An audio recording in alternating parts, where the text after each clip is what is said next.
Savol javob bo'lib jannatga loyiq ko'rilibdi-da. Jannat eshigini tagiga borib, deb maloikalardan bir narsa so'rab, ular javob berib, deb tortishayotganimizda Alloh taolo so'rabdi. Roviylar rivoyat qiladi buni. Banda nima deyapti? Maloikalar chiqib, ey Allohim, sen har narsani bilguvchidirsan, lekin aytaylik, shu bandang dunyoda bittasini sevgan ekan-da.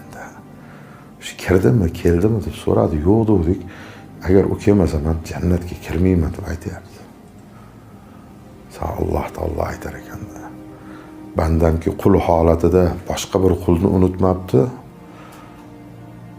Men ham u bandamni unutmayman. Beringlar murodini deb haligini olib kelishar ekan-da. Qulni sevgani.